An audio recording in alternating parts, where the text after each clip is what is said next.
welcome to a Trucker's Mind podcast. I'm Eddie McGee. It's your boy K Finks. And we're back, man. Episode 356. All right, man. As everyone has seen, the headlines have been dominated by the Los Angeles fires. More specifically, the Palisades fire, the Eden fire, the Kenneth fire. All these fires happening all over Los Angeles. So let's get right into it. We'll start with the very top. Thousands of Los Angeles homeowners were dropped by their insurers before the Palisades fire. Pacific Palisades, the Los Angeles neighborhood that has been devastated by the Palisades fire, is emblematic of the insurance nightmare increasingly facing homeowners residing in the regions prone to climate disasters. About 1,600 policies in the Pacific Palisades were dropped by State Farm in July. California Department of Insurance spokesman Michael Soler said in a Thursday email to CBS Money Watch, an analysis of insurance data by CBS San Francisco last year found that the State Farm also dropped more than 2,000 policies in two other Los Angeles zip codes, which include the Brentwood, Calabasas, Hidden Hills, and Monte Nido neighborhoods. Holy shit. In an email to CBS Money Watch, State Farm said, our number one priority right now is the safety of our customers. No, it's not. Agents and employees impacted by the fires and assisting our customers in the midst of this tragedy. State Farm's decision reflects a trend of private insurers, including Allstate and Farmers Insurance, of dropping California policies or halting underwriting, leaving homeowners with the choice of getting coverage through an insurer of last resort, the California Fair Access to Insurance Requirements Plan, or FAIR Plan, or forego insurance altogether. The FAIR Plan provides basic fire insurance coverage for properties in high-risk areas with traditional insurance companies will not. I just think they're basically like, we know that there's going to be another fire there, and those properties are too fucking expensive, like super expensive. Like the cheapest house there was $2.5 million. You got $15 million houses, $30, $40, $50 million houses. Do you know how much money State Farm probably saved by dropping that? As the Godfather once said, is just business. Damn, it's not personal. God, oh, yeah, man. No, but I see that. I think obviously people's lives are impacted by this. Absolutely. But then I think, what is it called, the Fair Act or something like that? Yeah. They're the ones that are insuring the houses in those areas for fire and stuff like that. But I think one thing that a lot of people, when we're on the internet, like, they speak from an ignorant standpoint. Right. Not ignorant in terms of like a negative thing. They just haven't lived enough life, or they don't really have the experience to really have like the nuanced conversations. Right. So some people might say like, oh, State Farm and all these people, like, they are benefiting from like people's houses catching on fire. But I think the biggest thing is like literally what you just said, is that these places are in, very high risk, places where there have been fires already, and they're probably doing their data analysis, and they're like, yo, there has been fires for the past few years in these areas, and like you said, these are multi-million-dollar houses, and we don't want to pay out all of that money. Mm-hmm. Like, but when you really think about it, like, the only relatable experience I have for it is like the insurance on our home, because our roof was old. We basically got dropped from our insurance because, due to the quality of the roof and whatnot, like, they didn't want to insure it. And even like there's certain insurances that won't insure a house with wooden shingles on the house. Like, you'll have to, like, say you want to get State Farm because that's just like the popular one. Mm-hmm. So you go in there and you'd be like, okay, all right, I have this house in 9330 whatever in Bakersfield. My house costs this much. I want to insure my house. And they'll be like, okay, like, and then they may, I don't know how they do it, probably inspect it or whatever the case may be. And they'll be like, oh, you have wooden shingles. We won't be able to do that. And that was a thing that at one point in time, wooden shingles was on, pretty much everyone's house. Yeah. And then they stopped doing it at a certain point because they felt like, maybe those houses are higher risk of fires or whatever the case may be. So it's kind of like asbestos. Yeah, exactly. So I just think that that's more so how insurance moves. Like I don't think that they're thinking about like individual people. I think that they're thinking about their bottom line, which is, yeah. They're looking at they're considering all the analytics and all the the market research and also the fires. So they got themselves out of that. Am I sitting here cheering on State Farm? Fuck no, I'm not. I still think that they're gonna do. The whole idea is that they want to take care of people is the biggest lie ever fucking told. I wouldn't even say State Farm. I just think insurance. Insurance is just like a huge, like the business model is so trash to me. All of it. It is. You think about this. Let's just talk about insurance in general. Let's say use car insurance, for example.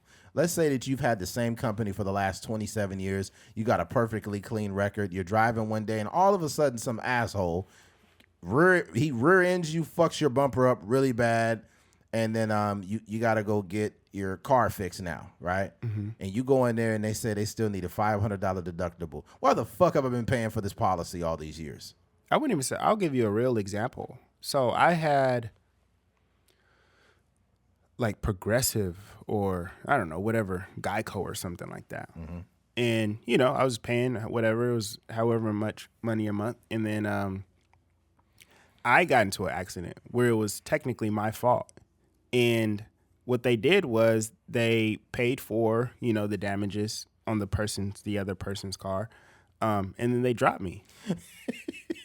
So that's just like, that's crazy. It's like, dog, I've been paying this long and then all of a sudden you're going to drop me just because, I got into an accident. And what's wild too is if you ever have any lapse of payment, whatever the case, then you obviously you don't get any coverage. So you mean to tell me I could be paying on a policy for X amount of years and I have a lapse, maybe I've lost a job or something has happened, and all of a sudden, I'm only not only am I not covered, but I don't get any type of restitution or any type of check. I'm just fucking dropped. Like this is just it's a sham. And to make it worse, they get to add, drop whatever coverage they want. So let's say, for example, I've been paying for fire insurance, right? I've been paying for it for the last 15 years. I've paid. And then I've contributed to this additional payment of the fire insurance. And then you drop me from it, right? You just drop the fire insurance from the policy. Shouldn't you be writing me a check? Mm-hmm. I've never taken advantage of that part of my policy. I've been paying for it every month, but it's just fair for them to not have to write you a check or do anything. Mm-hmm. I just don't am I wrong here, folks? Mm-hmm. You let me know if you've been paying for something and you've never utilized that feature and they just decide to drop it and they don't write you any type of check, like no check at all. Yeah. I think that's like, I think more insurance policy should be similar to like life insurance, because like life insurance, you get to and I don't know all the technicalities of it, but essentially you get to pull some of that money out, because you're paying into it and then you get to pull that money out.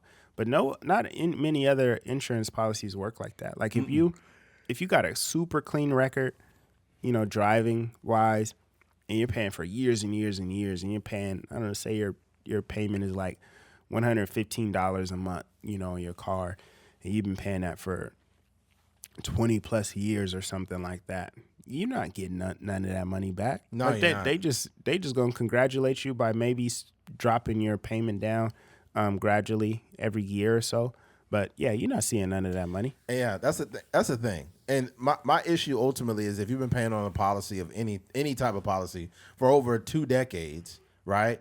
And then you get in an accident, and they're still asking you for a deductible. Why do you need anything else? Mm-hmm. Like, can they make it a law that if you've been paying and you haven't been utilizing your policy for actual accidents, that you get at least the first one free? Mm-hmm. Like everything paid for by insurance, whether it's regardless if the car is totaled or whatever it is, it should be 100% paid for by the insurance. Mm-hmm. Cause it's like, dog, if you've been paying like, oh God, if you've been paying for 40 years, you've been paid tens of thousands. Mm-hmm. And it's like, you mean to tell me I still got to pay for, this shit out of pocket? That's pretty fucked up. Mm-hmm. But I could talk to him blue in the face about that. I don't want to keep making the same points. So we gotta move on within the topic itself. Mm-hmm. Okay. So I think that, the Palisades fire, a lot of very wealthy people lost their homes. And there's been a lot of commentary online like, Like, who cares about these fucking rich assholes? They could just rebuild. It doesn't matter. And I think that's kind of a fucked up take to have for this reason. Now, don't get it twisted. There's a lot of very rich people who are very tone deaf. And it was one dude that was trying to hire like private firemen to put his house out. Like, he was trying to like pay the fire department. They said, we can't do that. Yeah. Right. So there's a lot of tone deaf rich motherfuckers, right? However, I think that they deserve empathy also. Why? Because inside of those houses, they lost videos of their children's first steps. They lost photos of their prom dates. They've lost all kinds of very invaluable things, or priceless items that they can never get back. And that's why I feel bad for them. It doesn't matter if you're rich, you're poor, whatever. When you lose photo albums, when you lose your wedding videos and your wedding dress, and you lose your motherfucking all this shit you've lost that you've taken years. Let's say you ran track and field and you played football. All those trophies got melted. Like, there is a part of your life that didn't cost anything, like financially, but it costs you everything in the end, because you'll never get that back. Yeah. And it sucks, man. There's probably some dude that's got a coin collection. He might be like a coin collector. He's got like the very first pennies and nickels and quarters, and all of it got melted. And it probably took him over 40, 50 years to get that collection of coins. There are so many things like that. And I want to send a huge shout out to the firemen out there, because it was firemen that was running into the houses, taking valuables out the house. They were going into people's houses and say, hey, I found a photo album. I think they might want this. Man, that's powerful. Yeah, bro. It was picture. It was baby. They was getting baby pictures. They was getting like pictures on the wall, and they was like putting them in big boxes in the street. And I'm like, man, these firemen, bro, like, they're not just firemen. They're just being very human. You know, so my heart goes out to them, but my heart also goes out to those rich people, because all of them ain't assholes. There was this girl that was like, there's a lot of people talking shit right now and saying like, oh, you're in the Palisades, who cares? You can rebuild. She said, I grew up on food stamps. I work hard for this shit. I'm an esthetician. I work my ass off to get a place over here. I worked hard. I have very good clients, and they've lost everything too. So it's really fucked up when people like pigeonhole you, but at the same time, like, I've worked my whole life just to make it to this point, and I've lost everything. I feel terrible. And that's just to give you some perspective that out of those 5, 3, 8, 20, $30 million houses, it's shit in that house that they can never get back. Yeah. I think it's, I wish she didn't really say anything. Like, I get that she's probably seen it, but I think she's being used by social media. I think most people are like pouring prayers and love towards those people. And I get that she probably felt some sort of way by seeing like people talking about. No, that's a lot of motherfuckers talking shit. I've been seeing them. I know, but it's just an algorithm. Like that doesn't, there's no way to account for how many that's a good point. People are like actually, sending their condolences versus like the people that are like saying, these rich assholes figure it out. I just don't think the majority of people are saying that. But I think that like, I wish people were more aware of how algorithms work, especially on Twitter, especially on TikTok. If you see somebody saying something negative about the Palisades, you pay it mine, and you don't even need to pay it mine. Like, if it's just there, if it's like, if you stare at it for 3 seconds, when you scroll up on Twitter, there's going to be another negative comment about the Palisades, and then another negative comment about, and it's just going to keep hitting you with that. Is that why the bullshit keeps happening to me? It'll be like, oh my God, my titties are so big. And I'm like, I don't want to see this. Bruh, that's literally all it is. Like, if you have even, you may not even be looking at it. Like, if you look on like your Explore page, for example, there could be a video right here that's about like, this is how you grow your podcast. And then right here, there's a video of boobs or whatever. Because these are sitting next to each other and you're watching this video, it's going to keep hitting you with the titties every, thing. So that's how it works. So I say that to say, like, I think it's great that she worked, really hard. And I think that people shouldn't say, shouldn't like put everybody in a box. Right, 100%. Because rich people aren't any worse than regular niggas. Like the person saying that on Twitter is probably equally as terrible as like the wealthy person that lives in the Palisades that's exploiting whomever to get rich or whatever. Absolutely. Yeah. So I don't know. Just because you're rich doesn't mean you're inherently a terrible person. Right. There's rich people that are great people, and there's rich people that are just not decent. Well, you got to understand, a vast majority of America lives paycheck to paycheck, and I think that a lot of times we can, as a society, we could project our life on other people. So, for example, that rich person that you're chastising on the internet may not be a bad person, but because you got to go to a job that's not paying you shit, and you see a rich person with their house burnt down, you're kind of like, in a way, you're kind of like happy a little bit. Yeah, because now, because now, like, you know, your life's not so great, so now this person's life's not so great, and you're like, well, how does it feel, you know? And it's like that's a fucked up way. That's a very fucked up viewpoint or vantage point to have. But a lot there are I can't tell you how many people it is, because it would just be kind of anecdotal. But at the same time, there's a good amount of people that do feel that way. And yes, they're projecting their lifestyles. But yeah, man, what's that dude? It was this dude named Spencer Pratt that popped up, and it was that show. He was on that show called The Hills back in the day. I think it was called. I think it was The Hills. I think it was called. And he was saying, like, man, he's like, I've had some newfound fame since my house burned down. You know, there were people over the years saying that I was worth only $1,000 and I was broke and I wasn't shit and whatever the case. And now, since my house burned down and I lost everything, I got a bunch of people telling me, you're rich, you can rebuild. Who cares? Right? And he's like, I just want to thank the people for calling me rich, because for the last decade, you've been saying I didn't have $1,000. He's like, this is great publicity. Right? Man. Oh, yeah, I remember that guy. Yeah, Spencer Pratt. So I was just like, dang, this is crazy. Yeah. And you know what's wild, too? There was an older guy that lived in Palisades. And what you got to understand about the Palisades is this. Every person there is not filthy rich. You got to understand, some people got these houses, they've been living there a very long time. You know, there'll be like a guy that's like, you know, when he was like 25, you know, he was an architect in Los Angeles, and he was able to score a house in the Palisades, probably because, you know, he was a popular architect and they gave him a deal on a house. Maybe in the 1960s, he got the house for like $85,000 in 1960, and now it's worth like $3 million. You know, that's how it works. And, you know, people just label him a rich asshole, but he really worked his ass off to get that house. Yeah. There was a 91-year-old man that was on the news, and he said, it's crazy that I'm 91 years old and I have to start over. You know, I raised my family in that house, and my kids are off now. They don't live out here anymore, but I've lost everything. All I got is the clothes on my back. And I just hurt for him so bad. Yeah. I hurt for him so bad because he's 91 years old. 91. Basically, at that age, you're just preparing to die.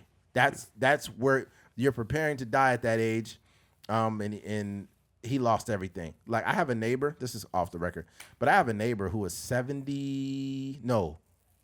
79. And he's going through a divorce, bro. I don't know if you heard me, bro. He's 79 and he's going through a divorce. Yeah, I heard you. Okay.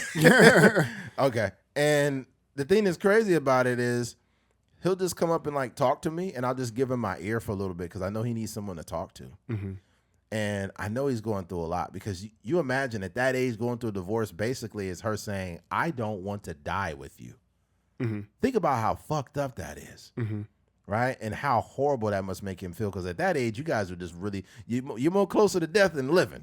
Right. Most people just thug it out. Yeah. This be miserable for the rest of their life. Yeah. She said, I'd rather die alone. God dang. That's got to be terrible. So I'm not trying to weigh both of those, but you could only imagine how it was feeling as a 91-year-old man, and you're watching every fucking thing you worked for burn up in flames.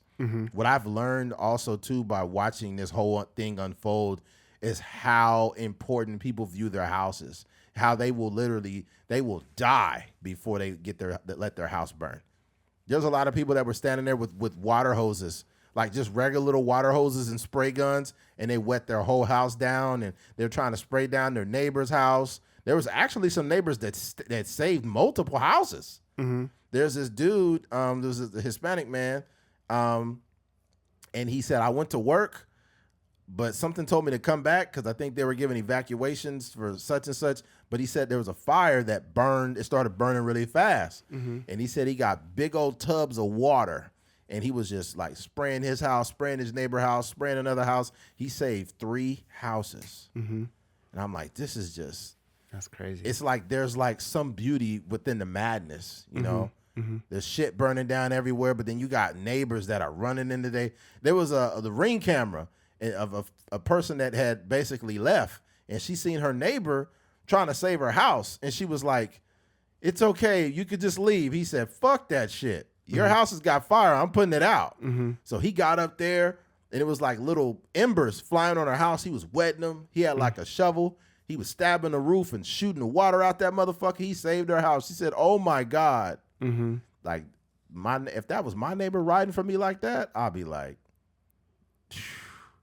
we gotta, I don't give if we didn't talk or we had issues, we ain't got no problems no more, homie. We good. Yeah. We good. If you need me to cut your yard for the eternity, you got me. Yeah. You know what I'm saying? Yeah.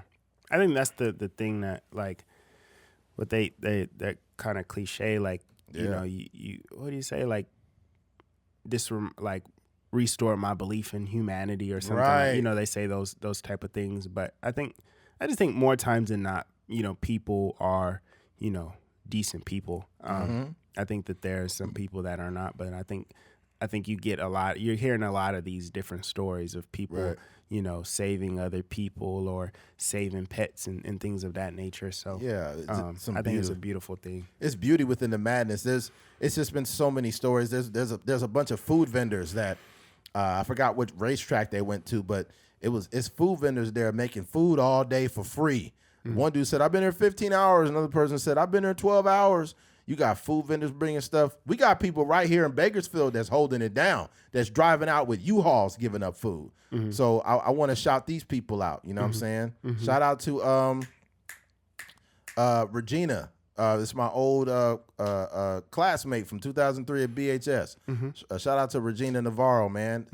She got in a U-Haul truck, and they all headed out there. And there's some other people that went out there to give up food. So Bakersfield been really holding it down. Yeah. We've also seen firemen from all over the state, from way up north, headed down there. You got Fresno Fire Department. You got freaking, I don't know if Bakersfield is out there or not. I don't know. So I'm sure some of them are. Some of them, some of them probably is. Probably at least 50% of them. So I'm pretty sure Fresno out there, Bakersfield got to be out there. Yeah. So it's fucking Fresno. I don't know if Delano's out there, but I would assume that everybody from that way north coming down is there, bro. That can be out there. It's crazy. Yeah. It's a lot of the wildland guys. I'm sure there's Yeah. people from all over the country that are out there. You said Nevada too, right?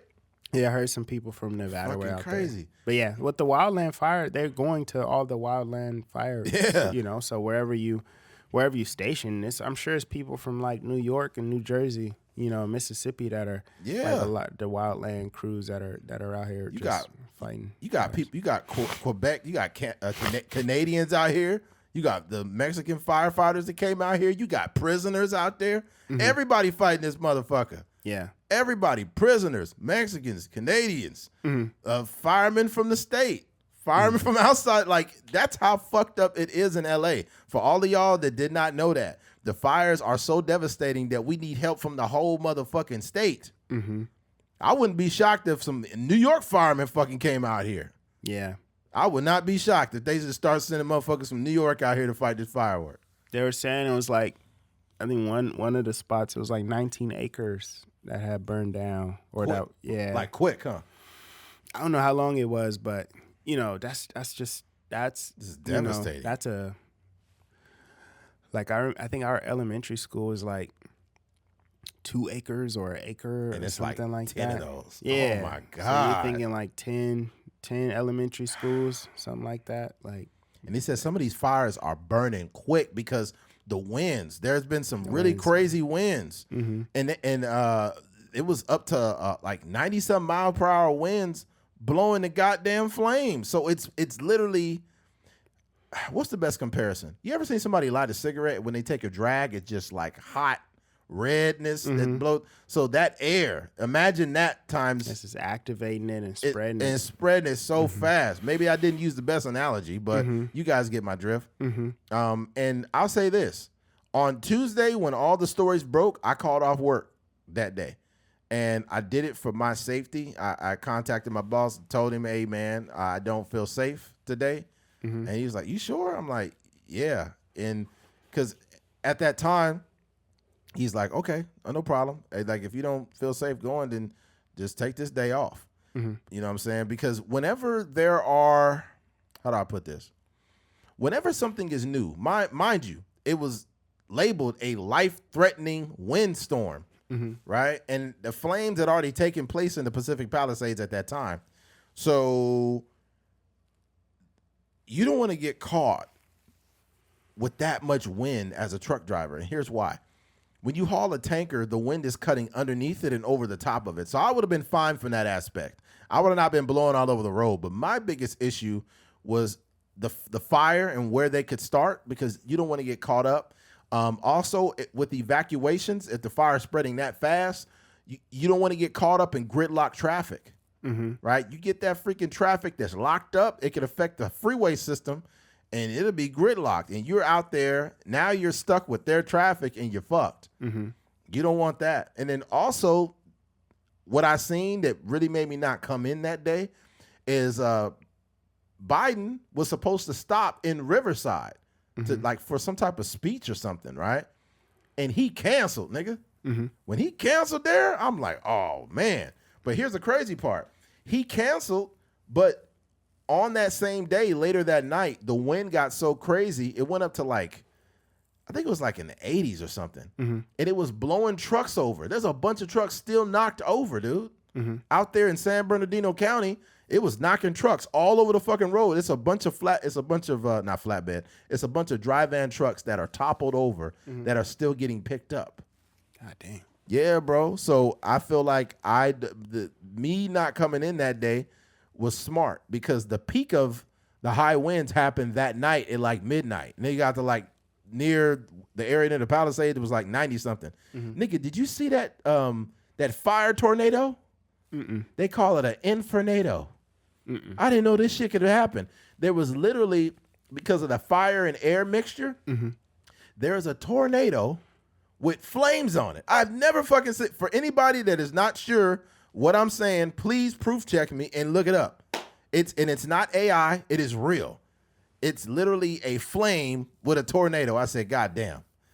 That's crazy. I feel like, this is the big one, man. I think, something's wrong. That sounds like a movie. Yeah, it sounds made up. Let me look at this. Inferno tornado. Okay.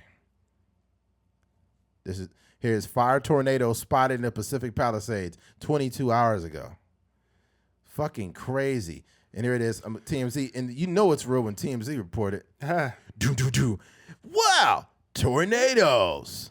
All right, LA wildfires, Auntie M, it's a fire-nado. Weather person phenomenon twists the Palisades blaze. It was a mesmerizing and frightening moment Friday night when a fire tornado was whipped up. As a massive blaze continued to destroy portions of Los Angeles, the tornado, or fire-nado, was filmed by Fox 11 in the north flank of Palisades Fire as winds whipped up the massive flames into the stunning weather phenomenon. Look at this shit. Yeah, I'm looking at it. Fucking crazy. I ain't never seen that. Mm-hmm. Man. That's a trip. Oh, my God. It was hell. Mm-hmm. But, yeah, man, that's just one part of this conversation. This is a very layered topic that we're speaking on right now. Mm-hmm. So we talked about that. We talked about the lack of empathy for the rich people and other stuff. I get into this, too. A historic black neighborhood in Altadena was affected and completely mowed down by the fire. And the sad part about this shit is this, right? A lot of people may not understand the historical context of, when it comes to redlining and housing discrimination. There was black people that could not get housing in America simply because they were black. That is a fact. And Altadena was one of the first places that allowed black folks to build generational wealth. So here it is. Historical black neighborhood of Altadena reduced to ashes in Los Angeles fires. Altadena, a resident inspects the remains of her home that was destroyed by the Eden fire January 9th. In Altadena, California, multiple wildfires fueled by this intense Santa Ana winds are burning across Los Angeles. At least 5 people have been killed and over 25,000 acres have been burned. Over 2,000 structures have also been burned, and almost 180,000 people are under orders to evacuate. The Los Angeles is engulfed in flames as the serious, devastating wildfires rampage from the coastline. While the media often paints Los Angeles as a haven for celebrities and the wealthy, these fires have displaced thousands of working class families, leaving many uncertain if they will have homes to return to. Among the 4 active wildfires tearing through the region, the Palisades and the Eden fires have collectively scorched over 30,000 acres, destroying an estimated 10,000 structures. The Eden fire, burning on the east side of the city near Pasadena, has completely obliterated a vital piece of black history. I feel it on my heart to, head out to LA soon and, just give back. And not just from a sense of like giving food, but like maybe finding maybe an elderly black woman or somebody in that area and just helping them pick some shit up, moving some stuff around or something. Just because like my heart hurts for them, especially elderly black folk. And the reason why I'm saying this is because can you imagine being 88 years old, right? And everything you work for in this country that finally allowed you to get a piece of the American dream is fucking burnt up into a cinder. All of your kids that have came in there, your husband, let's say that your husband passed away, maybe 8, 5, whatever years ago, and everything is gone. Yeah. It's like at that point, you can't just start over. Now you're just struggling. You went from there was a man, his daughter did an interview, but her father, who was in his late 80s, ended up passing away in his house.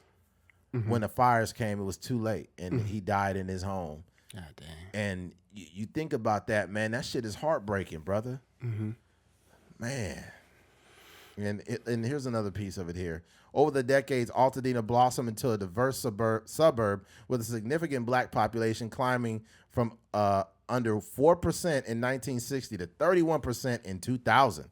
Black home ownership flourished, creating a foundation for economic empowerment that spanned generations. Now, in just 24 hours, relentless Santa Ana winds and roaring wildfires have reduced this historic land of opportunity to cinders. The Altadena fire is even sadder, knowing it's of the only areas in the part of LA County with a historic and large black community. Yeah, I will say though that percentage of black people out there has dropped significantly since 2000. Yeah. I think it's only like 16% or something like that as of 2020s. So, yeah, that was getting.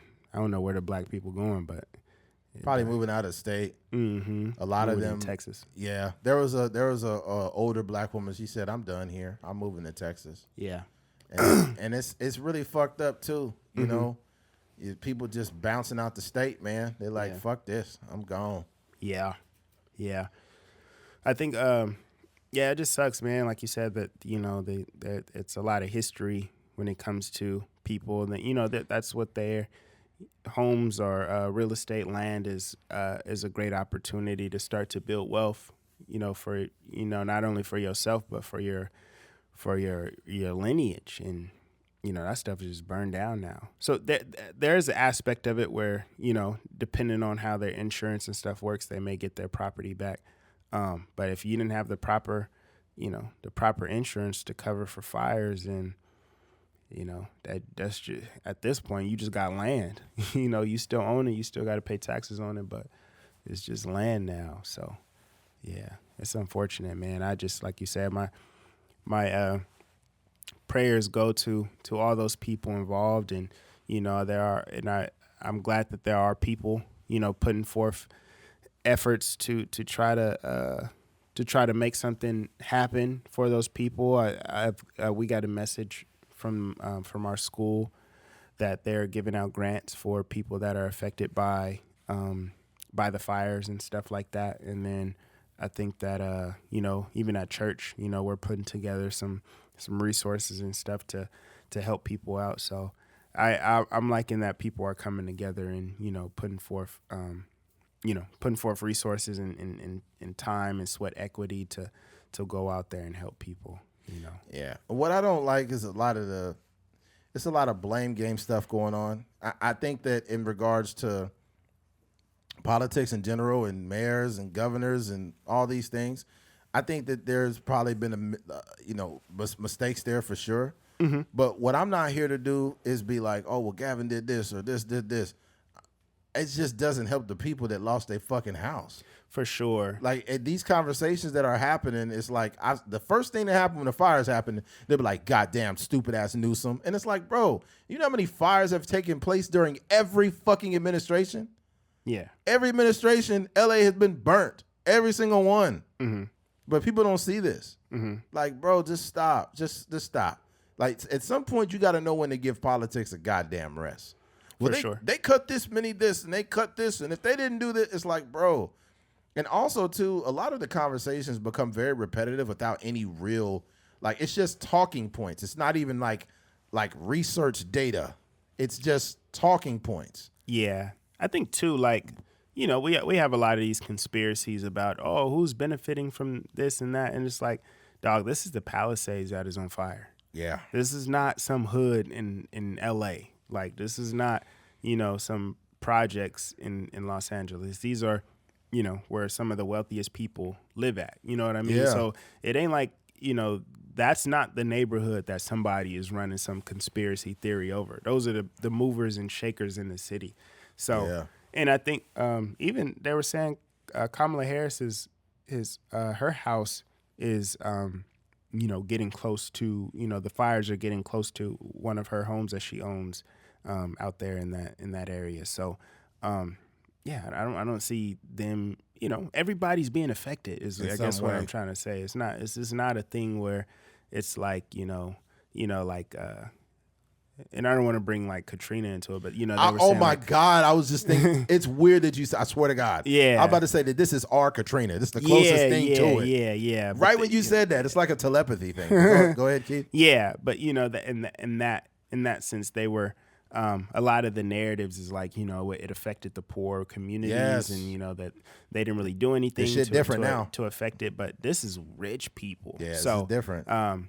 So like you said, I think some people were pulling up certain budgets being cut, and some people were saying like Gavin had the resources to do certain things. I think the budgets being cut, that's another conversation, but in terms of the way the water was dispersed, I think they were saying that he didn't want to send water from like the northern part of California to the south. What's the endangered fish thing? I missed some of that. Yeah, so I guess there's some endangered fish that would be affected if they were, I guess, to send some of the water through a certain path or something like that. But for anybody that like has an issue with that, like there is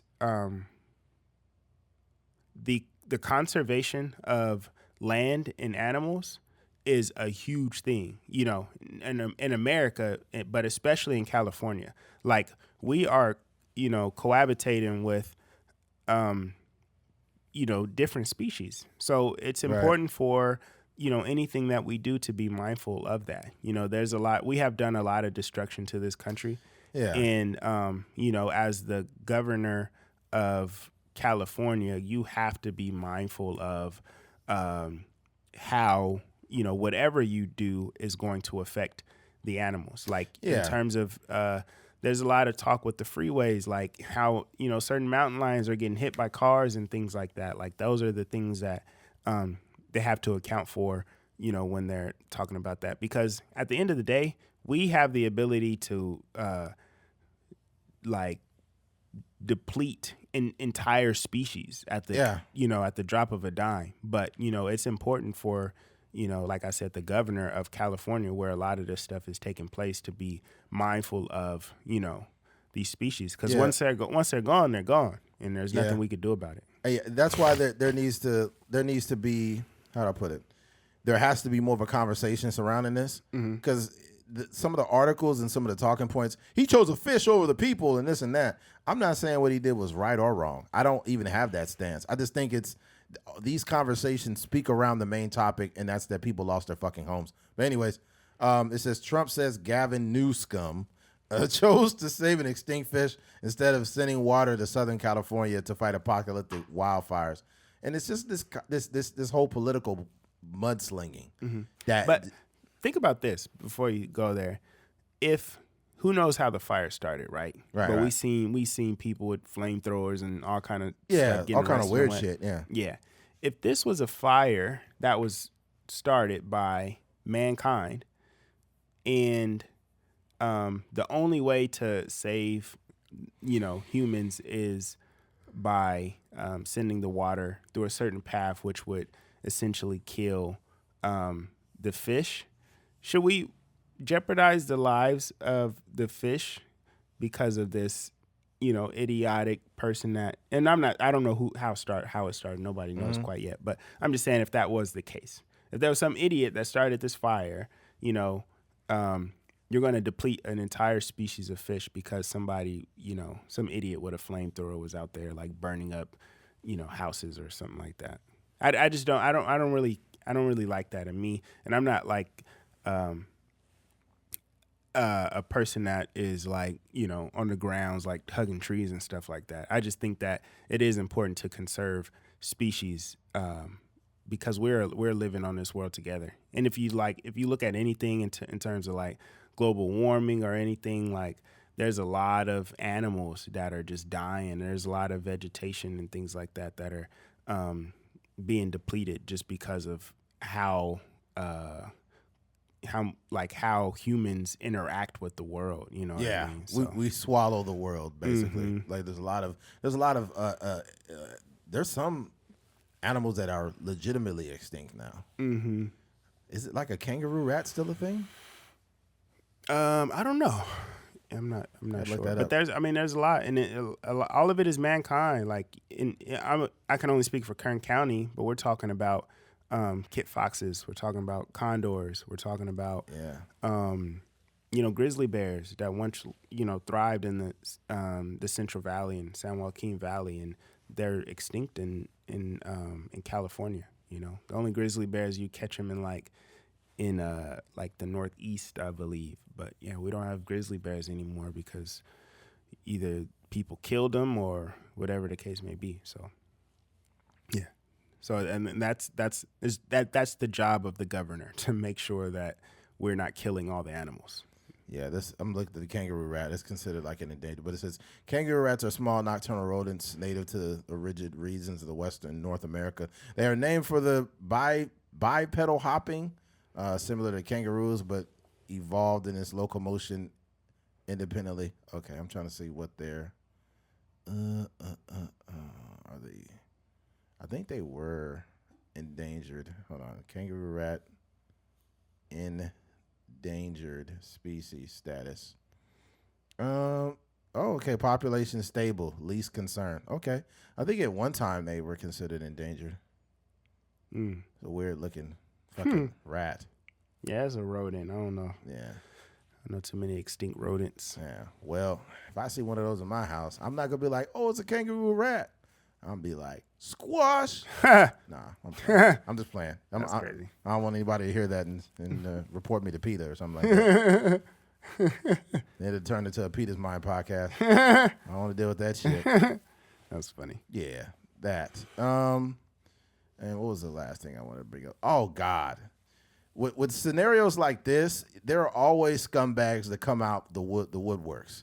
And there's been some places that have been skyrocketing their rent after the fires because they know people have lost everything, but because they need housing, they're like, how could I make more money and take advantage and exploit people that have nothing? Let me raise the rents up. All right, well, there was a property that was already sky high, more or less probably targeting rich people that live in the Palisades and knowing, oh, they've got the money, so let me fuck them.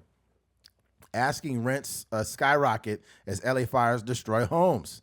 It says, here's a screenshot of a Zillow listing for a Bel Air rental in the morning of January 11, 2025. The listing was later taken down. This screenshot was captured from the link, and it was initially $16,000 a month, which is fucking insane. That's a lot of money. It went from $16,000 to $29,500 a month. It's like a 2,000, like 2,800 square feet house or something like that. Rental housing prices in LA are spiking as historic fires burn through Southern California, forcing thousands of residents who've lost homes to scramble to find a new place to live.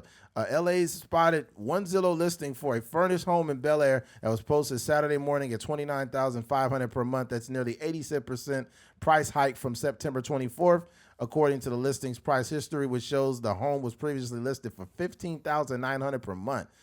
When the LA List reporter called the listing agent, Fiora Ashton, with Compass, she said dozens of prospective tenants who've lost homes to the fires have been contacting her about this and other listings on LA West Side. When LA List asked why the advertised rent for the Bel Air home has risen so sharply, she said she was getting another call and hung up. Oh, you fucking piece of shit. So you knew you was foul for that. Dang. Oh, my God. Why she lie, though? Yeah. I'm getting another call, and then she hung up. Ain't nobody calling you.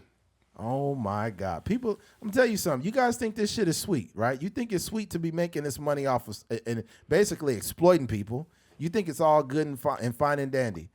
I'm not trying to put the Bible on nobody or put God on people. All I'm going to say is this.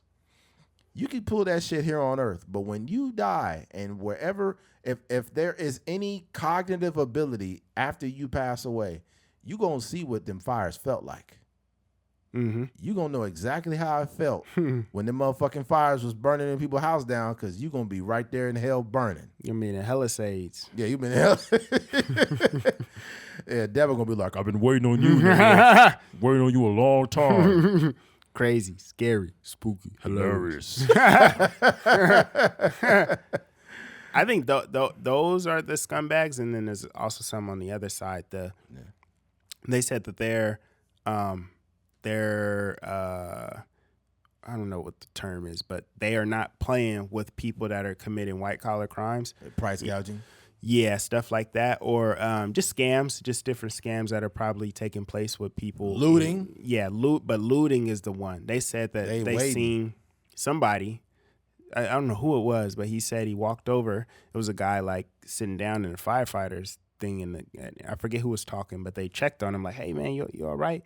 And then he seen, like, he looked around him, and he noticed that he was handcuffed. So basically he was saying, like, there was a guy dressing up as a firefighter going into these houses and, stealing stuff. So, wow. Yeah, it's a lot of, like, scumbags out there. And mind you, these are some of these people, they had to flee because, like, the fires was getting a little too close. So some of their stuff is still intact. Absolutely. They just got everything at the crib. Yeah. And then even if your Vivint is going off, like, you can't do nothing about it. Like, you know what I mean? So it's people like that. So they said they've increased the patrol on, some of these neighborhoods, that have been evacuated. Yeah. So anybody like that, they're gonna throw you under the house. Can you imagine, going into evacuation space, right? Everybody evacuated. You put on your little fire suit because you about to steal some shit. Mm-hmm. You go into a house, you be like, oh, the back's on fire, but I can still get what I need. I got time. And imagine you stealing, and then a hot, fiery house just fall on top of you. God dang. And you like, God, please help me, God. And the devil like, nah, nigga. Yeah. I got you now. Yeah. Yeah. Crazy, scary, crazy, scary. This shit get crazy, scary, spooky, hilarious. That's funny. Why do I always make the devil sound like that? Like, what if the devil just sounds? What if the devil? I imagine the devil just sounds like a chill guy, right? He's evil as fuck, but he's like, "Hey, what's going on, man? Yeah, are you stealing again? You know what that's gonna land you, right? Yeah. All right. Doom, doom, doom, doom, doom, doom. You know that sound, the cool guy in the background? Yeah. Yeah. That's crazy, man. Devil's like, I'm just a chill guy that takes people's souls. That's crazy. Yeah, man. But yeah, man, my deepest thoughts, prayers, and healing energy goes out to everybody in Los Angeles dealing with that. Mm-hmm. And I'm gonna figure out what I'm gonna do on my end especially it's when it's on my heart, because it's already on my heart now, and I have no idea what that is, but I just feel like I need to contribute not only to the community over there, but to my people, to black folks, man. That hurt, and when you think about it, bro, this is something that is so wild that they've got everybody trying to help them put that fire out, and it's still. One of the fire chiefs just said, "Man, he's like, we're trying our best, but it's kicking our ass." They said it was a couple firemen that said, I've been up for almost 2 days, and man, there's this girl, they call her Pizza Girl. She's got like a restaurant, and she's got these pink boxes of pizza. She's just driving all over getting firemen something to eat because they haven't eaten. They just out there fighting fires all fucking night. Man, yeah. It's sad, man. Man, these firemen, man. I'm gonna tell you something, dog.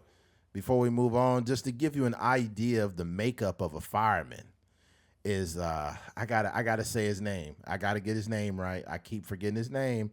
It's the fireman in New York when 9/11 was taking place, and that second plane it ran into the building, and he was off of work. He was actually off duty, and he was headed home. And when that shit cracked off, he needed to get back to the station to get his shit. So he ended up going to the station, grabbing his shit, and then he drove near the tunnel, and he just got out his own personal vehicle, put all his gear on, and ran a couple miles through that tunnel with his gear on, and went into that building and died trying to save people. Yeah. That's the type of niggas, not nigga. That's the type of person that a fireman is. It is the most selfless job that you can have. Hold on. Let me, I got to say the man's name, man. All right. Fireman. Tunnel. Let's see here. The Tunnel Towers 5K run, New York, is a race that takes place. Harry Tunnel, formerly known as Brooklyn Tunnel. Come on. You didn't get the man's name on there. Jeez Louise. Steven Story. Here it is. Fireman Steven Siller. Rest in peace, Steven Siller. That guy went up there and sacrificed his life. And there's one still image of Steven Siller that day, and somebody caught it. Damn. And it was him running through that tunnel with all his fucking gear on, running into the World Trade Center to die. Damn. Yeah. Here it is right here, Keith. This is the still that they got of him. Crazy. So if Steven, you got to understand, if you have kids, let's say, for example, you got a 3-year-old, you got a 2-year-old, that was in 2001. They're like a grown man or woman now. And like, this is the image they get to see of their father. A guy that like literally was selflessly protecting people's lives. The hero, man. Yeah, man. Firemen don't fuck around. They'll kick your door down and go in there knowing they finna die. Yeah, it's a dangerous job. Yeah. So whenever you see a fireman in your area, whatever city you live in, and you be like, man, firemen don't do shit. They just sitting there eating sandwiches in there. Well, they may be eating sandwiches with their feet kicked up, but when the shit crack off, they're the ones that's going in them goddamn buildings. Okay? So there's that. All right, switching gears. Where we at, man? We spent some time there. 53. Oh, yeah, we almost got an hour on that. But, I mean, hey. This is a very, very crazy event. All right, let's get into it, man. The Border Patrol in Bakersfield. It's one of the more notable stops out here where Border Patrol agents was in the city. And they were arresting people here. More specifically, there was a lot of racial profiling going on, but we will get into that right now. All right, let me read this here. Is Operation, in quote, Operation Return to Sender. Border Patrol's 3-day operation in Kern County. They arrested 78 people. This is crazy, 78. All right. Kern County, the U.S. Border Patrol has released more details on what has been coined Operation Return to Sender by the agency. It resulted in 78 people being arrested who were unlawfully present in the U.S., according to the Border Patrol. The El Centro sector border patrol agents. That's so fucking far from here, man. Mm-hmm. I don't think people realize how far El Centro is. Like, they literally came. You had to go past the border to get there. Yeah. Anyways, the El Centro sector border patrol agents were in Kern for 3 days, chasing down individuals who have, in Border Patrol's words, broken U.S. federal law, trafficking of dangerous substances, non-citizen criminals, and disrupting the transportation routes used by transnational criminal organizations. The agency said they had over 60 agents throughout Kern County in marked and unmarked vehicles. The El Centro sector takes all border threats seriously, said Chief Patrol Agent Gregory Bovino. Our area of responsibility stretches from the U.S.-Mexico border north as mission and threat dictate all the way to the Oregon line. Damn, that's fucking far. Of the 78 arrested, one of the convicted of raping a 8-year-old girl. God, that's fucking terrible. While another had a warrant for sex offense against a child in Visalia. Let me be clear when I say this. Anybody that's committing crimes in general need to go to jail. But anybody that's not from the country that's committing crimes, they got to get them up out of here. Let me be very clear when I say that. But my empathy goes to the people that were out and about, going to work, minding their business, trying to support their family, and they just got pulled up on. Mm-hmm. Like, they was just driving behind people's cars. They was going to get like gas before work. They got work boots on and gloves and shit. They about to go to work, and the Border Patrol come and block them from behind, like blocking them in and just arresting them. Mm-hmm. And I'm like, God damn. Like, it's, to me, the problem I had with it, and the reason why I'm speaking on it too, because as a black man who has experienced racial profiling before, it is so blatant and it's fucked up. And the reason why I could say that this situation more significantly was racial profiling, because they ain't stopping me. Like, I could be from Dominican Republic or Ghana or somewhere on an outdated visa, but they didn't pull me over. You know how many Chinese migrants come through Mexico now? They ain't stopping no Asian people. They just stopped Mexicans. That's what they did. If you were brown skinned and had boots and you looked like you was possibly from Mexico, they was pulling up on you. Mm-hmm. They could deny it all they want and say, no, we were not racially profiling. We just had, a certain thing we were looking for. It's like, you was looking for Mexicans, man. Can you be honest about it, motherfucker? You know what the fuck you were doing? Yeah. I think the hard part about this situation is that they're validated now because they caught somebody that was raping somebody. Right. And for anybody that already either don't like immigrants or don't like Mexicans, all they do now is they get a shot to generalize now. Yeah. Now it's like, see, that's why you got to stop the criminals before they get. So you mean to tell me everybody got stopped was a criminal? Well, I'm not saying everyone was, but most of them have committed crimes. It's like, bro, cut it the fuck out. Yeah. Cut it out, dog. Mm-hmm. Like, stop it. Mm-hmm. Yeah. I mean, the Operation Return to Sender is crazy. Yeah, that's a wild title to put on that. That sounds like they was in there jacking off, like, oh yeah, what name are we gonna use for this shit? The Return to Sender. Return to Sender is fucking. That's like they've been working on this for a minute. Yeah. It's I think this is a very layered conversation because on one end you have like I said, they feel validated because they caught somebody that was a criminal, that was accused of raping somebody. They got two people on here. Yeah. So that's pretty much all they need. And, there's a lot of rights involved with immigrants, which I don't know all of the rights. I know, there's just rights, just inherently in terms of,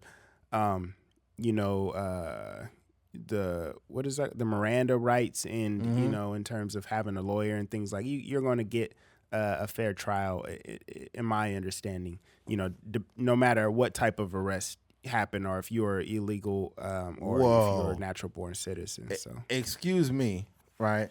I don't believe this at the end, but this is what they said, right? It says Border Patrol went on to mention that other subjects arrested had criminal histories that including charges such as failure to appear, tampering with a vehicle, petty theft, felony drug possession, vandalism, burglary, inflicting injury on a spouse, and a child abuse. It says all subjects arrested were from Peru, Guatemala, El Salvador, Honduras, Ecuador, Mexico, and China, according to Border Patrol. So you getting Chinese people in Bakersfield, dog? I'm not here to call nobody a liar, but I don't know. I just seen nothing but Mexicans getting stopped. But maybe it's what I didn't see. I don't know. As 78 people, who knows? Who knows? All in there. Yeah.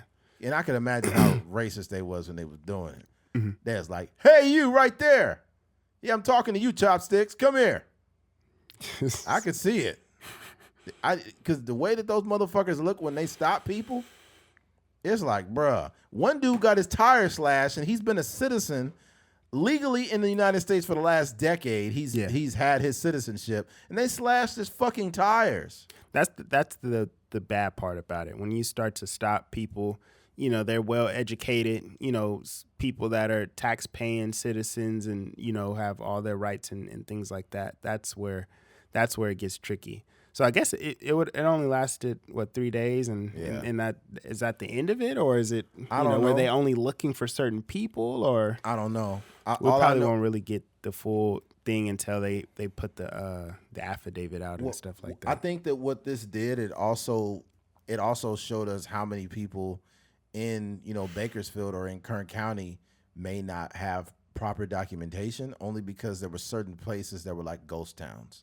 Oh, but Mercado Latino was a ghost town. We know what's up.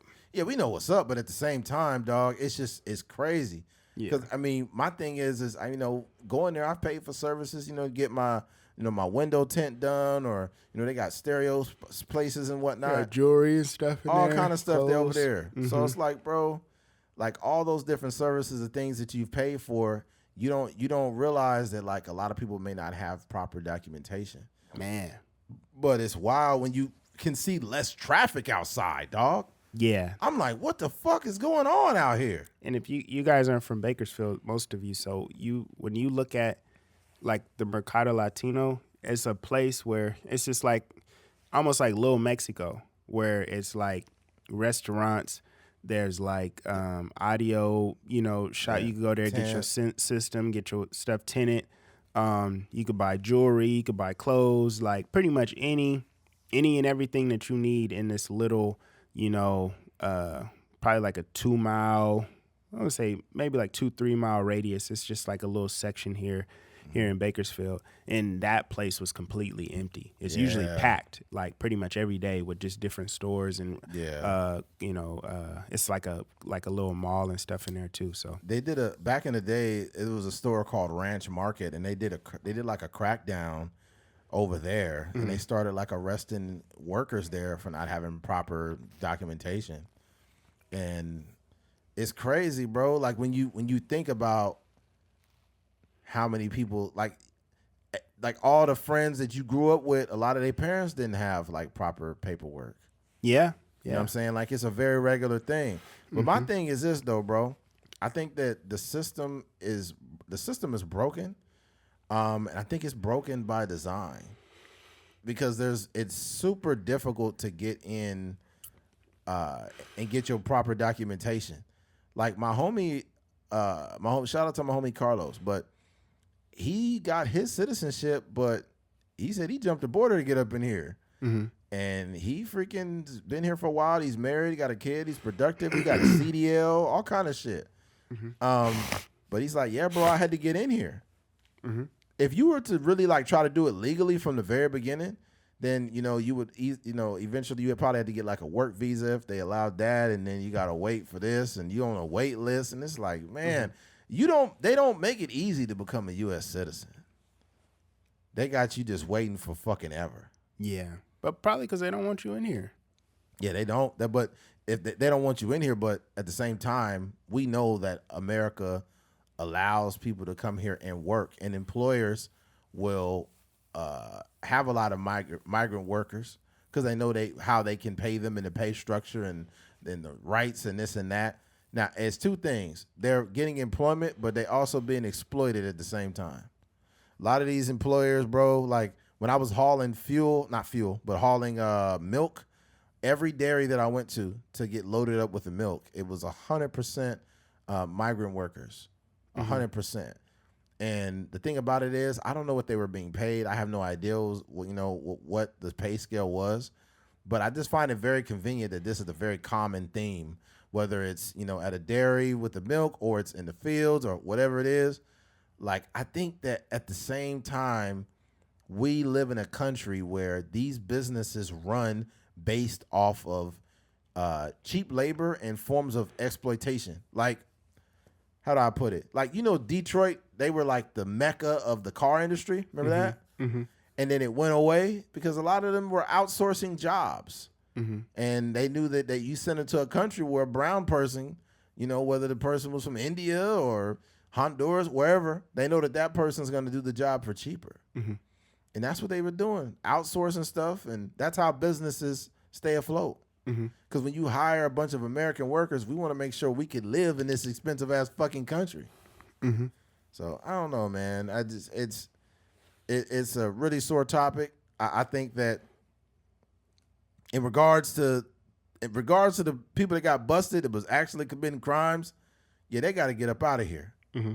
The freaking the 8-year-old and then the other, like, man, that's inexcusable. Yeah, I'm curious to see because Trump ain't even sworn in yet. So this is happening at the top of the year. So I would be curious to see what this looks like. I think he's going to come out here, bro. Because I think Trump is going to come to Bakersfield, bro. I'm not even playing. I can see that. Because Bakersfield, you got to understand, for those that are not from California or Bakersfield more specifically, this is a blue state, but Bakersfield is the most red city in the whole state of California. Mm-hmm. Like, Bakersfield is more like it's more like Texas than it is like Los Angeles. I know Bakersfield, Visalia also. It's a lot of little spaces in the Central Valley that's extremely conservative. Yeah, it's more conservative because if you look at the makeup though, like oil, we're agriculture, oil, those industries are more red. Mm-hmm. Like in Bakersfield, we got the oil fields. Mm-hmm. This shit is like living in freaking Texas. Yeah. So it's a lot different. Mm-hmm. Yeah. But I think I forgot what I was going to say. But one of the things I was going to say is that you have Trump. I mean, he hasn't even gotten to office. So I think that when he does get sworn in and everything, I can only imagine that this is going to I don't know about a regular thing, but I think that they probably will do these random pop-ups trying to catch people. But I'll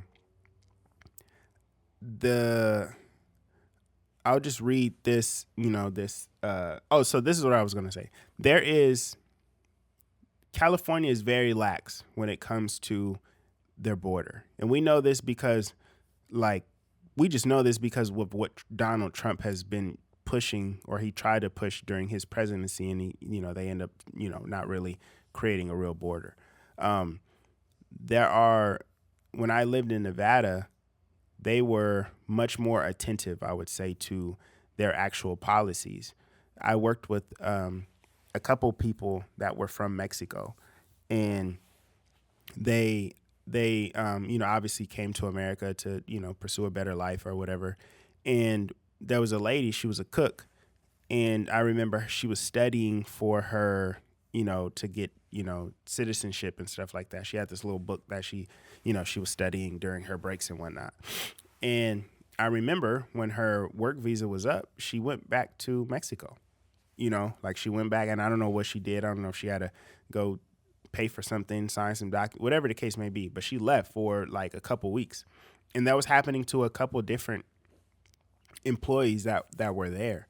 There was other times where you'd see like a sheriff or, somebody, some type of parole, not a parole, but some type of officer would knock on the door. And if the person, didn't have their documents up to date, then they would arrest them. So that's what it was like living out there. The thing with Bakersfield is that nothing is really enforced until somebody gets arrested. So that's like the difference with how they move, in Bakersfield and in California in general. So I just think that people have gotten very comfortable, and that's why those places look like that, and it sucks to say, like Eddie was mentioning, like my sympathy is with the people that are getting profiled, the people that are just driving to work, and they're here legally, and they're they're getting harassed and things of that nature. Tire slashing was fucking wild. Yeah, that's ridiculous. I just don't think that there's any room for that. I don't think there's any room for just pulling over just regular people. That's gotta be against the law. I think that the Border Patrol uses different protocol. They slash tires where they from. You can't come in the city doing that, dog. I mean, that's illegal. But I think, that's not even. It's not legal nowhere. Yeah, you can't just be slashing tires. But yeah, I think that's where my condolences is with those people. So hopefully we could find a better way to go about this versus just like pulling up to freaking truck stops and whatnot and just sending people to jail. But along with that, that was my thing. I just think that, like I was saying, like California is just very lax, and that's something that I think Trump ran on. I think that that's part of his thing is that he was trying to run on the first time, and that he's running on this time is how he's trying to strengthen the border. So this was a glimpse of what's coming down the pipeline. So I think as a city, as a state, we have to be prepared for that. But here's another thing, because I think a lot of times, we're trying to fight logistics with our feelings, but we have to. For me, I started to get curious because I'm like what if we always talk about the fields, like picking fruit and how much they contribute to agriculture and things of that nature. But I was just trying to figure out, I was like, dog, what's the actual statistics? Like, not like what we see when we drive by the 5, but what's really going on. So there is a what do you call it? Like a little document that some of these people put together. This director of research, his name is Stephen A. Camarato. So it's basically, it says it's for the Immigration Integrity, Security, and Enforcement Subcommittee of the House of Judiciary Committee, hearing entitled "The Impact of Illegal Immigration on Social Services." Okay, so this was Thursday, January 11, 2024. So I'll just read the summary and some of the key points. So it says illegal immigrants are a net fiscal drain, meaning they receive more in government services than they pay in taxes. The results are not due to laziness or fraud. Illegal immigrants actually have high rates of work, and they do pay some taxes, including income and payroll taxes. The fundamental reason that illegal immigrants are a net drain is that they have a low average education level, which results in low average earnings and tax payments. It also means a large share qualify for welfare programs, often receiving benefits on behalf of their U.S.-born children. Like their less educated and low-income U.S.-born counterparts, the tax payments of illegal immigrants do not come close to covering the costs they create. So here's a couple of the key points. It says the current surge of illegal immigration is unprecedented. Some 2.7 million inadmissible aliens have been released into the country by the administration since January 2021. There have also been 1.5 million gotaways, as they call them, individuals observed entering illegally but not stopped. Visa overstays also seem to have hit a record in 2022. It says, we preliminarily estimate that the illegal immigration population grew to 12.8 million by October 2023, up to 2.6 million since January 2021, when the president took office. This is the net increase in the illegal population based on monthly Census Bureau data, not the number of new arrivals. So I'll read a couple more. It says, illegal immigrants have a negative fiscal impact. Taxes paid minus benefits received. primarily because a large share have modest levels of education, resulting in relatively low average incomes and tax payments, along with significant use of means-tested programs and other government services.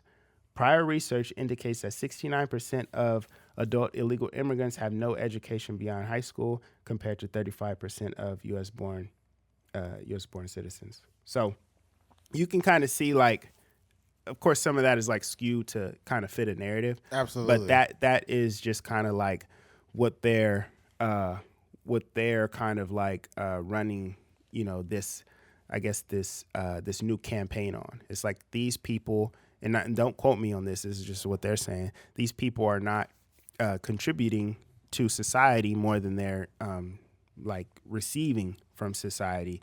And I think that there's like some economic things in terms of what these conservative people are thinking is in terms of why they don't want more and more illegal immigrants coming in. And you can even see like the way they use the gotaways. Like they're saying basically like they watched people come across the border, but they didn't stop them, and it's in the millions. So yeah, it's an interesting conversation because on one end we're talking about, legalities, coming into a country without proper documentation is not legal. But, you have people that are saying, like the rights of these, like just human nature, like, we should be able to have the right to come to a country and to be able to better, to better ourselves and to get away from, a home country who's, where it may be dangerous or they may not be able to have the resources or the luxury of working and earning an income, So I understand both sides. I just think that from my vantage point, I think that, like I said, my heart goes to the people that are actually being harassed, these people that are being profiled. I think that's a terrible thing.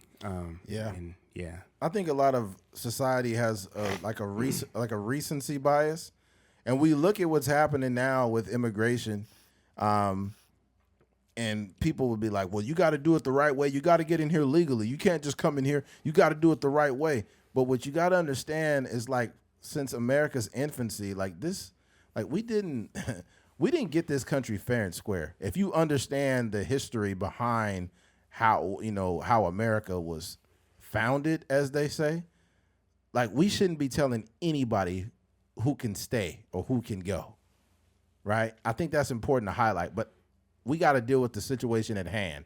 And this is what we have now, unfortunately, right? This is where we are now. Mm-hmm. And there has been no real effort by any administration to get this whole immigration situation right. We need like reform because it's the same shit. Mm-hmm. This is why I believe it's by design. Like there's no, like, I feel like if you've created a more simple way for people to get citizenship, it would basically make them feel like we just gonna get overrun more because it's too easy to become a citizen. That's what I'm saying. They don't want them here. And that's just like the reality of the situation. I think that there's a numbers thing that a lot of these they have conservatives are afraid of. Like if I'm a white Republican and I am living in, I don't know, like San Diego or something like that, and even let's talk about Altadena, right? Mm-hmm. So I looked at the numbers. I think in 2000 it was like 30-something% white, a little less. So say if it was 38% white, it might have been like 33% black people there. And then the rest of the people filled out the other 30 whatever percent, right? Mm-hmm. With Hispanic and stuff being in there. Fast forward 25 years later, 20 years later, you got 30, white people still like around that 30, maybe a little lower. And then black people are at like 16%, and then Hispanic is at like 28%. So when you're, like a conservative white male and you're just looking around your city and you're like, my community has changed drastically in 20 years. And I can only see it gradually, getting, our population diminishing over the course of. So if that happened in 20 years and by 2040 is going to look like, probably drastically, more, maybe like 40% one way, 20% white people here. So there's probably, I think that's like, I think that's why these good old boys are like in this, they know that they have an extremely conservative president that has literally ran on these concepts. Like he's literally running on these immigration things. So no one's hiding it. This is not like something that they're like this underhanded thing. This is like what got people to vote for Donald Trump. Absolutely. Yeah. But what I will say though is I think that they've done the numbers. I think they understand like the amount of immigrants that exist in this country that can still be of service for these jobs. Because here's the thing. Any rich person with a business is looking for somebody that will do labor at a certain price point. Mm-hmm. And anybody in this country that wants to make money knows it would be absolutely foolish to like try to deport every immigrant. I just don't think, I think that they could try to run off of that, whatever the case, but the amount of rich people that outsource jobs is insane. That's one of the ways they stay in business. Mm-hmm. Is they're outsourcing the jobs. Mm-hmm. And even in America, you don't have to outsource it when you have people here that came to work. Mm-hmm. So that's what makes it a little bit different. So are they going to be deporting people? Yeah, I think that there'll be more deportations under Trump's administration. But I think he is not stupid enough to really try to just completely get rid of as many immigrants as possible, because the freaking state would not function properly if you did that. I really don't think that's because you've ran this many years off of basic like exploitation. People just talk about the fields. Like meat packing plants are full of immigrants. Mm-hmm. Like meat packing plants, dairies, the fields, all kind of other different jobs are ran by migrant workers. Mm-hmm. And go ahead and do that. Go ahead and deport as many as you can, and you're gonna learn that things won't get finished. Because you see what DeSantis did? Mm-mm. When DeSantis said we can't have anybody working here that is an illegal immigrant, mm-hmm. and the Mexicans said, "Fuck that, we up out of here." They left. They went to Texas, I think. A bunch of them went to Texas and started working immediately. And them houses, that all the infrastructure out there is still not built. Mm-hmm. Yeah. Let me fact check that as well. Yeah, I think that I mean, I don't know. I'm sure that they're crunching the numbers, Right. And I think that that's part of it. Like we've created a world where we're reliant on a lot of these migrant workers. Like you say, you go into certain places where it's 100%. Migrant workers in certain like the places that you've delivering milk to and stuff like that, but that is not really for me to figure out. And I understand the impact of it, but there's they've created the same landscape that they're going against. Yeah, which is that's pretty much it. But I don't. But even I would say that there's probably some people. If I own a farm and I voted for Donald Trump, and I may feel a way about like immigration in the border and things of that nature, I think that people are more nuanced than just like I agree with everything Donald Trump says. So somebody may be like, hey, we do need to tighten up the border, but they also may be thinking like, they're here already, so let them work, kind of thing. So, yep. Who knows what that actually looks like? But that's why they get paid handsomely to figure out the border patrol and immigration and stuff like that. They get that. paid handsomely to do it, and they still ain't did a good job. Yeah. Yeah. It's like a lot of this shit, man. Like a lot of this shit is just it's done by design. A lot of it, and I can't even say I can't definitively say that, but that's what it looks like at least in 2025, man. Mm-hmm. That's how I see it. Mm-hmm. All right, man. I don't know how much we got to offer this conversation. So what we can do is go ahead and switch gears. All right. Are you guys okay with that? Are you okay with us switching gears, goddammit? I don't care. I'm about to switch them anyways. Fuck it. All right. Podcaster accidentally got shot during the podcast. All right. And let me go ahead and you might have to click the thing in the freaking what's the name? You might have to click the link. It's not really you just hear a gunshot. No, I'm just give people a gist. 'Cause like, come on, Lo. I think that's people need to hear that. Yeah.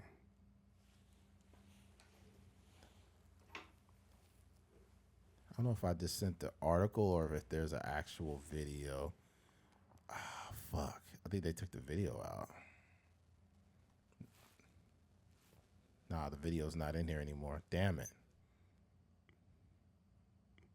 You see the article I sent you, though? Yeah, I don't see a video. Damn it. Yeah, they took it's not there. It was there. Let me see.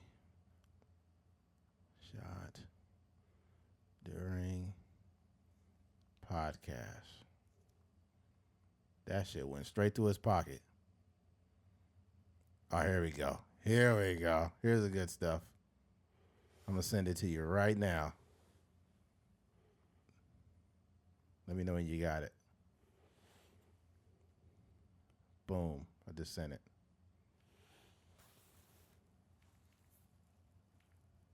Just to give you guys a gist of what happened. You see it yet? Yeah, I got it. All right, cool. Turn the volume up on that bitch because it's kind of low.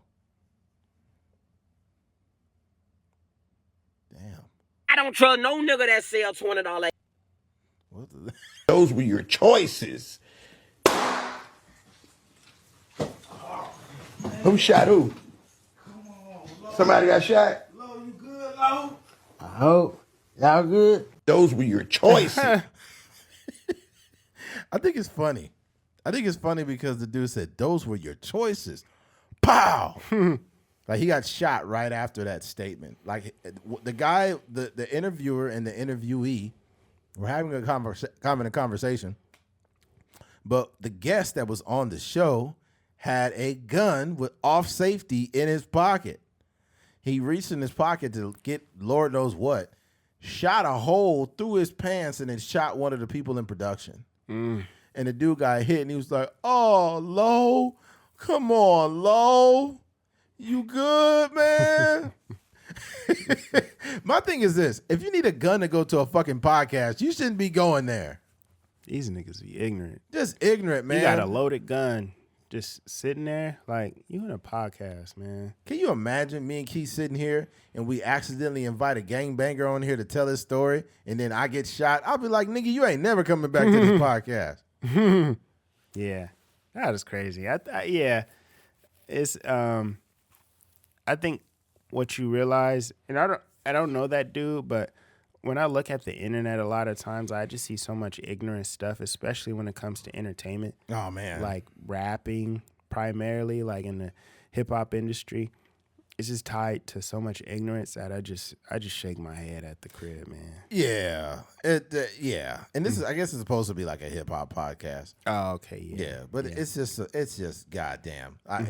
They gonna have to, with shit like this going on, they're gonna make podcast equipment go sky high. You got to. Yeah, it's gonna go bad. Yeah, and music equipment, so we don't have to. What's that Crip? The dude that's he's known for knocking people out. Full extra. Yeah, he like off the bat. He don't even talk like a real person. It's like he just talk like gang member language. Yeah. I guess he we had to get down. Yeah. It was like 4-5 niggas in the tent. I said, where you from? He told me he's from blah, blah, blah. I said, we got to get down. Off the back, we got to get down. I feel like, saying this is going crazy. And then I guess he talked about getting in a fight in the showers. And he's like, I don't care. Off the bat, get him in there, whoop him up, butt naked, wipe him, beat him up, beat him down, beat him good. I was like, bro. Yeah, that nigga was in there squabbling naked. He's like, beat him up, butt naked, on hard. Beat him up, squabble him up. I was like, what? I heard what you said, man. I just heard what you fucking said. Squabble up. Dick is up. Dick is up. Hold up. Oh, man. You're talking, I think that there's something like homoerotic about that. Like if you're a guy that's like constantly wanting to fight men, and then you talk and you fight them in showers, it's something about that that's off. Yeah, I mean he don't seem like he got it all there. You know what I mean? He ain't got it all there. Yeah, he got a couple screws loose. I guess he said he wanted to fight a UFC fighter. Oh yeah, there's a couple of them that responded to that. He's like, off the bat, I knock him out. I knock him out on crib. I think he's probably a good street fighter. Right. One, because he's a big guy. Yeah. They say he like 6'4", 230. So, just in life, he's larger than most people. Yeah. So he's probably just knocking niggas out. But yeah, if you take that same with a heavyweight MMA fighter or a boxer, yeah, that would be ugly. Yeah, I think that even being that big, if you get a guy like what's his name, Nate Diaz. Mm-hmm. And you get Nate Diaz, he'll beat the shit out of bro. Yeah. Because Nate just too crazy and he been fighting for too many years. Mm-hmm. A dude like that is just treacherous in there. Power is power, so that's like, that Right. can translate. So if you catch somebody, you're going to be able to, knock somebody down. But yeah, I just don't see, ain't no street fighter like really doing no damage. No, trained he could be talking off the bat, I knock him out, off the bat. As soon as he take that leg kid, he can like, all right, cuz, all right, cuz. A lot of game bangers be thinking they invincible. Every game banger think they could fight. Like I've never heard a game banger be like, yo, I got a little bit of squabble, but I'm not really like. The only time I hear that is when niggas be like shooters. You know what I'm saying? They be like, man, I ain't fighting nobody. Nigga, I'm shooting niggas. Like that's but you never hear no gang member. Can you imagine getting into it with a game banger and then they get one lucky hit on you and everybody like, ooh, get him on crib. Yeah. And then you just start beating him up. Boom, boom, boom, boom, boom. Yeah. And he like, nigga, get the gun, man, get the gun. You I don't know if you remember in Snowfall with Jerome. I forget what it was. They had like some meeting where they were meeting some drug dealers, and I think one of the guys like disrespected his wife or something like that. And then he socked the nigga in his face, and then he punched the other dude, and then he drove off, and he was like, "Yeah, nigga, get your squabble up." And then he just drove off. Jerome was like my favorite character, bro. Yeah. Jerome was like my favorite character. For some reason, he kind of reminded me of your pops a little bit. I don't know why, bro. That's hilarious. He did like when I watched that, I was like, yo, that looked like my dad. Like if you've ever seen my dad, I was like, that nigga might be my pops. Yeah, Jerome looked like your pops, bro. That shit was crazy. But the whole Jerry curl, the whole with the swag, curl for sure. I'm like, yeah, that's your pops, bro. Squabble up. Oh man, yeah. Yeah. Franklin Saint though was just such a wild character. That show, I think, it was one of them ones where you probably had to bring it every day, like because you are around like really good actors, but you got actors that are. When you listen to Jerome is from New York or from New Jersey or something like that. Yeah, like he don't talk nothing like that. Like he kind of deep in his voice a little bit, and he kind of really got into that character. And obviously, Idris San, what's his name? Idris. It's a lot of Idrises. I be getting all confused. You got Idris Elba. You got Damson Idris. That's Damson Idris. Yeah, and then you got Idris Sandu, the tech guy. So I be getting confused, but he's not even from America. No, so he not even. But he got his whole I'm just here to handle my business. Like he got a whole swag going. So hey man, what the fuck y'all niggas doing over there, man? What the fuck y'all niggas doing, man?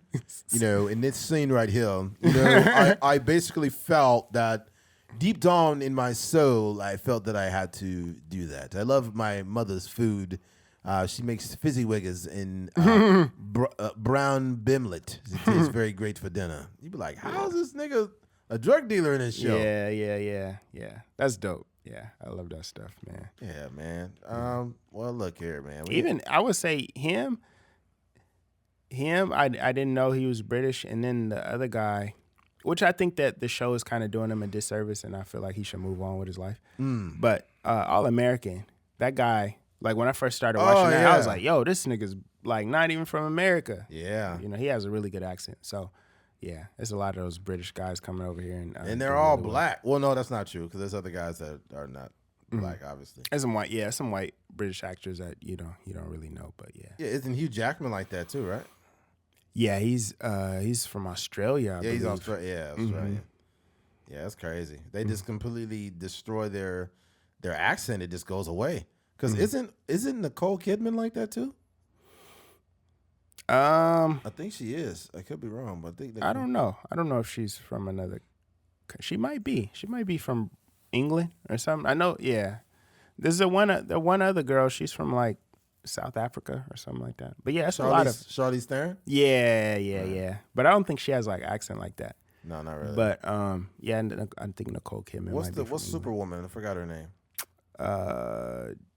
Gal Gadot. Yeah, Gal Gadot. Yeah. She's wherever she's from. She's I think she's like Israeli or something. Yeah, Israeli or something. Yeah. Gal Gadot is so fucking beautiful.